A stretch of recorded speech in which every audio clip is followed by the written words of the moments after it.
his stick is oh so tired. Time to tell his Congress pulled the plug on the government. They still got paid, but meanwhile, he starved the people, dodged the truth. He was there, knew of everything vile done to the girls in his best friend's house. There's no such thing as a valid denial. He's the devil's apprentice. The danger is in the evil. He's the devil's apprentice. Here and all the maggots dribble. Yeah. He's the devil's apprentice. Hear you out evil, the devil.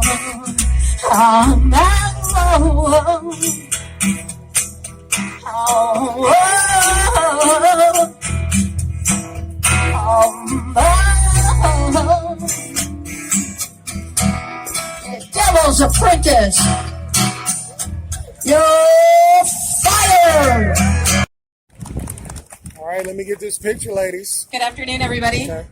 My name is Amber Bettis, as for them, but you know, I'm the executive director of Borderland Rainbow Center. So, what the Borderland Rainbow Center is it's the only LGBTQI plus community center within about 350 miles. So, if there's a queer issue, we help with that. But one of the most important things, one of the reasons that I'm here is because today is an incredible, well, this weekend is incredibly special, but we have something going on called Trans Day of Visibility today, directly after this. And I'll talk a little bit more about that, but most importantly, what I really want to talk about is the fact that I'm so incredibly excited to see so many people here out together. So many different organizations, so many different people representing the rainbow of what we all are and all of the issues that we have. From the union, from Ana Reza, who will be speaking later on today, talking about immigrant rights, because immigrant rights are human rights, just like trans rights are human rights. It's like, this is such an incredibly important moment, and every moment that you come out and you show up for your community, you are showing one another, not just the people in Washington, not just the other people in the city who aren't really doing something at the moment, but you're showing each other that we have a community. And community is one of the most incredible things that we can lean on in these moments. When we talk about what's going on with the administration, when we talk about all the things that are happening in this world, one of the things that we have to remember is that we can always rely on each other. Take one moment and look to your left and look to your right. You are not alone. And that is, I think, one of the most important things that this is able to show us, is that we are not alone in our struggles, because oftentimes as we do this work, we feel alone. When we do this work, we feel like there is nobody out there listening, that we are screaming into an empty void, but we are not. We are doing this together. And in these moments, please make sure that you connect with each other so that you do have a support network. Today, again, I'm talking about the Trans Day of Visibility, because right now in the queer community, it is our trans individuals who are under the most attack. What is going on right now when we're talking about the taking away of gender-affirming care, what we are talking about in reality is a genocide. We're talking about the erasure of an incredible of a people, of an entire people, and we need to speak of these things. We need to say these words out loud, because their trans rights are human rights. Their rights are our rights. Our rights are their rights, and this is something that we cannot remain quiet on. When we see things, we have to speak up. One of the things with the queer community, one of the things with all of our marginalized communities, is that we need our allies to stand up when they see things happening, because oftentimes it cannot just sit on them. When we talk about, again, the trans community, it's like we cannot expect them to fight the battle by themselves. That's not fair. We cannot expect the queer community to fight the battle by themselves. That's not fair. We cannot expect our migrant and our immigrant communities to fight this on their own, because that is not fair, and that is not how we act as Americans. It's like we talk a lot about what Americans are. The other side talks a lot about what Americans are, but right now I see true Americans. Right now I see people who understand what it means to live in a democracy, what it means to share things with one another, and understand the founding principles of what our community and what our country was supposed to be built on. So thank you for coming out today. And what I'm going to ask from you, and what I ask every single time, is that if you hear us call for help, come. Because I promise you, and you have seen it, there are people in this crowd who have said, we need help, and we have shown up. When we ask you to show up, we need you to show up because we're going to stand there with you.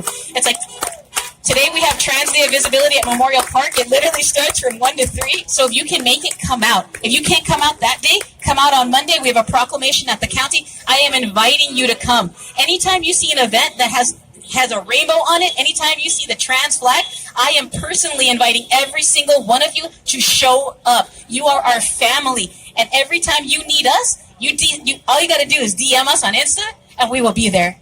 So thank you for showing up today. Thank you for this moment to be able to speak about what our community is doing. Thank you for naming what things really are, because words have power. And thank you all for everything that you do. Thank you, Amber. Next, we have Ana Reza from Rio Grande Borderland Ministries.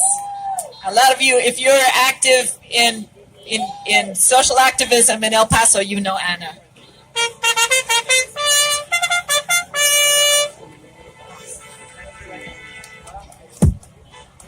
Awesome. It is awesome and great and holy to be here today with you all.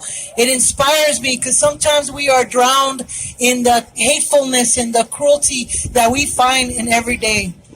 My name is, hello and hola. My name is Ana Reza.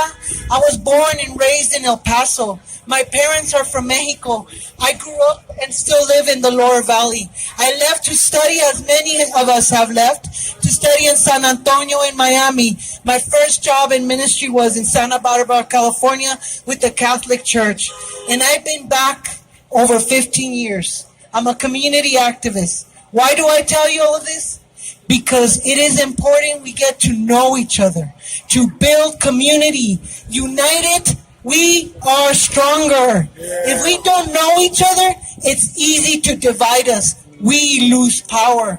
And we need to gain the power back. We need to get our government back. We, the people, where it's people over profit. Right now, corporations have bought our government leaders through their big campaign donations. It's profit over people.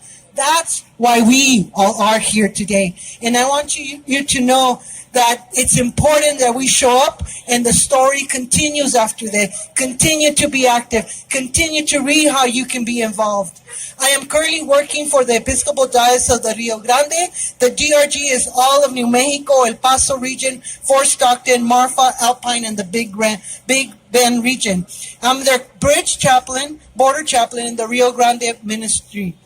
Our faith calls us to be a light of love and compassion in our world, especially right now with so much darkness and cruelty in our world, in our country, in our state, in our city, in our neighborhoods.